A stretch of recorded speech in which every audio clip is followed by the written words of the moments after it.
Hello and welcome to Agree to Disagree with Haris Ibrahim. I'm Andrew Khoo, sitting in for Haris. In the last episode, Teo Lee Lan updated us that Court of Appeal decided that Teo Beng Hock did not commit suicide. She also asked why no one has yet to be charged, but instead the MACC officers involved have been promoted. Today we have Andrew Khoo, who is a lawyer and currently the co-chair of the Human Rights Committee of Bar Council. Welcome, Andrew. Hi. There are in total 231 deaths in custody in Malaysia, 600 shootings, death over 15 years, which is on average 3 people die because of police shooting per month. Are there any follow-ups? Are we going to see more cases occurring? And has anything changed since Teo Beng Hock's or Kugan's case? Well, once again, thank you for having me on the show. I think the issue of deaths in custody is something that has not been fully addressed by the government. I mean, Teo Beng Hock, just to remind your viewers, Teo Beng Hock was a death at the hands of MACC. And I think we are more focused at the moment on deaths in police custody. But certainly, statistics have in Parliament have shown that 231 people died in police custody Only in police custody, between the year 2000 and May 2013. And from the figures that we've compiled since then, the rest of 2013 we had 4 more deaths, and then in 2014, this year to date, we've had 8 deaths. So the total comes out to 243 in the course of 14 years. That's approximately 1.5 per month. So it's still going on, it's still happening. And in your question about what's being done, well, I mean, to be fair, some things are being done to try and address this issue, and the question is whether what's been done is adequate. For example, both I think the MACC and the police to a certain extent have started introducing closed-circuit televisions in police lockups and also during questioning. So this is an attempt to make sure that in terms of potential abuse or potential harm during questioning, these things don't occur anymore. And then where the police are concerned, they've started introducing what is known as centralized lockups. So instead of detaining someone for questioning in an isolated police station in a remote part of the country, the idea is to bring them into a centralized place where there are more police personnel, where there is more openness and transparency, so that avoids the idea that something bad could happen. So these are some of the things that are being done. But the question again, from a practical point of view, some people say, well, there are not enough cameras, or the cameras run out of film, or they are not working, or it's quite easy to take people out of the range of the cameras. So that's some concerns that these things are not being comprehensively dealt with. So does it mean that we will still be seeing more cases occurring? Well, again, as I said, the Enforcement Agency Integrity Commission, which has the oversight at the moment of the police, they are supposed to be investigating these things, but their record has been quite poor. Why? What are the challenges? Well, I mean, one is simply the fact that for quite a long time, we have not really had an effective EAIC. For example, at the end of March of this year, the term of office of all the or the EAIC commissioners ended, and until today, we are in almost the middle of December, their replacements have not yet been appointed. So you've got almost a passage of 9 months where you have a headless EAIC. And what we've identified is that in these 8.5, 9 months, 3 people have died in police custody. So Who's doing the investigating? Who's monitoring these issues, and who's actually calling the police to account on these deaths in custody? The fact is, we don't have a sufficient oversight mechanism, and that is why the Bar Council has relaunched in August our campaign to bring about the creation of an independent police complaints and misconduct commission, because we feel that unless and until you get this independent civilian oversight of the police, these things will continue to happen. That is called the IPCMC? That's correct. Okay, why has the government not adopting this? Well, the government has given several reasons. One of which is that they do not want to create a commission that is focusing only on the police. They don't want to make the police feel that they're being unfairly targeted. So what they've done in creating this EAIC is to have the EAIC have oversight over 18 other law enforcement agencies in this country and the police. So it's 18 plus 1. But why are they afraid that the police, they might upset the police? I mean, 231 cases and on average three deaths every 2 months sounds quite scary. Could it be that there are more scary numbers outside of police custody, but in all other authority? Well, I think there is a major issue. I mean, you introduced this segment by referring to 600 shooting deaths, and this is an area which really no one has fully looked at.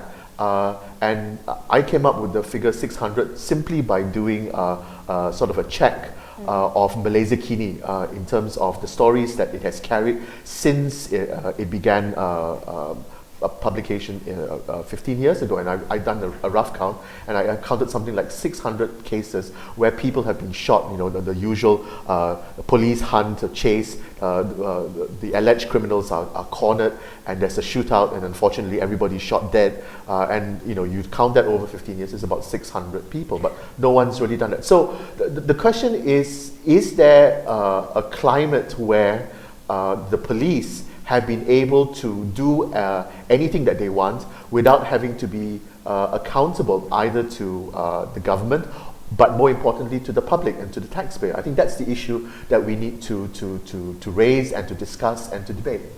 But I think it's quite interesting to note that they are actually not all of them are so-called criminals, because we had a 15-year-old boy whose name is Aminur Rashid was being shot dead during.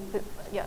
Can you tell us more about that? Well, yes. I mean, Aminur Rashid was a 15-year-old boy. He borrowed his sister's car to go joyriding with a friend, and at some stage they came into contact with the police.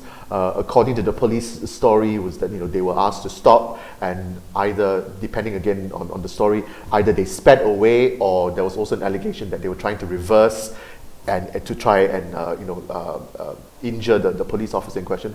But the long and short of the story was that one of the police officers basically shot 21 rounds of bullets into the back of the car, killing Aminur Rashid. So this was not a criminal. This was your average youngster, perhaps a little bit, going on a joyride, borrowing his car, but sister's car, not having a license and things like that. But it's an innocent young man who's been cut down, at an early stage of his life. And what have the police really done about this, addressing this issue? And in the wider context of police shootings, I mean, this is obviously a concern. Okay, so actually a lot of Malaysians think that this would not happen to them. They think that it's only happening to criminals. They have to think again. This really happens to everyone, each and everyone. Well, I mean, what I would say is that there is a risk, of course, that these things do happen to on an everyday situation. So it's not only the criminals. It's not like, oh, there must be some truth to it, because otherwise why would the police have arrested this person or things like that? But looking at some of the cases, we see that people sometimes get caught up, they get arrested, detained, because there's allegation that they are involved in something, when in fact it's not. But for some reason or other, it's a one-way street. They go into the police station and they never come out. what about other countries? How do they prevent this kind of thing happening? Are there any measurements for this? Well, there are. I wouldn't. There are some measurements. I mean, you can you look at. We have looked at the statistics in the UK and in Australia, and we recently had a visit by a member of the custodial health services from the state of Victoria in Australia. And one of the ways in which Australia at least tries to ensure that there are no deaths in custody is by making sure that when a person is brought into police custody, he is at least given a cursory or an initial medical checkup to make sure that there's nothing dangerous about his particular situation. I mean, the police have often argued that, oh, well, you know, we arrested this person and then suddenly, while he was in the lockup, he had a fit, he had a convulsion, he had this, and then he died.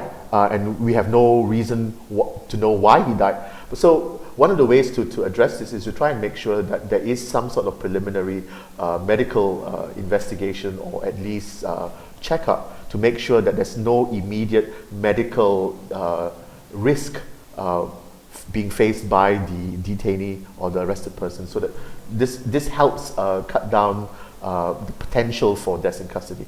The other way, of course, is to make sure that this person gets seen to by legal representation, a lawyer of his choice, as quickly as possible, and especially before the investigations actually start, before the actual questioning starts, to make sure that there is always someone by this person's side when he is in the custody of the police. I don't know. I mean, it sounds ideal to have all these systems in place, but I guess a lot of Malaysians would still doubt what really happened. Even CCTVs or even certain evidence could be tampered, right? They could say that, well, the doctors could have been called in later, or I don't know. The credibility is not there. Well, I think, I mean, what you point to is something which is clearly evident in this country, which is a deficit of trust in the law enforcement agencies in this country, and more particularly with the police. I don't want to go into the realm of conspiracy theories, but certainly there's been enough anecdotal evidence of things like tampering with evidence. There's also issues of doctors in government hospitals saying one thing, and then when we have another medical checkup or post-mortem, we find totally different causes of death. And my favorite is where one senior police officer, when responding to the press about a person who died in police custody, said, oh, well, actually it's nothing to do with us. He died of breathing difficulties. And my quip to that is, at the end of the day, we all die of breathing difficulties, because when we stop breathing, we die. But you know, this doesn't address the real cause. And I think the lack of thorough investigation by the police leads people to the conclusion that perhaps not enough is being done. And then sometimes, of course, we go to the realm of, as I said, the conspiracy theories which say that, well, somebody intervened, some evidence was doctored and things like that. I mean, I don't want to encourage that, but what I would clearly say is that the government and the police and the other law enforcement agencies do need to address in a very serious and comprehensive way the deficit of trust that currently exists in this country when it comes to law enforcement agencies. Okay. When you just now, when you talk about the breathing difficulty, right? It just reminded me. It's a very, very obvious case. Like, for example, Kugan, he was beaten, severely beaten. Why is it so difficult for investigation on what causes his death? Well, I think Kugan's case, to a certain extent, shows the good and the bad of what is happening. The good was that eventually, as a result of police investigations, one police officer was charged for having contributed to his injuries that ultimately led to his death. So I think that's a good thing. The bad thing, of course, was that he was not, he was found not guilty and the court there decided that there was not enough evidence to proceed with the charge. So why and how? How could that be when he has all those injuries on his body and it causes his death, and still no one can be charged? Well, I think sometimes, I mean, this is where, prosecutions, have to deal with the evidence. And the point is that you look at a person, you may look at a deceased person and identify the injuries that are there, but who actually caused them? Who actually did it? So, and in criminal law, you have issues of intention. There must be sufficient intention combined with the actual act. And so, as a legal question, to be fair, you need to have a coincidence of intention and action. And if it's not there, then the court must, by necessity, find a person not guilty. But again, when we look at Coogan, what we can see is that there was a frustration with the criminal process. So the criminal charges went nowhere. So as a result of that, the family of Coogan then proceeded with a civil lawsuit against the police. And they won at the High Court. They won again. The decision was upheld at the Court of Appeal. And basically what this means is that the courts agreed that the police, and interestingly enough, the current Inspector General of Police, who at that point in time was the Chief Police Officer of Selangor, he contributed to what they called the malfeasance in connection with Coogan. In other words, he participated or he helped with a cover-up of what happened to Coogan. And so at the moment, what's happening is that the government is appealing to the federal court, and we wait to see that decision. And if the federal court were to uphold the decision, then we expect certain things to be done both to the police officers involved and perhaps even the Inspector General of Police. Okay. Coming up next in part 2, we're going to talk about Teo Peng Hock's case. Stay tuned.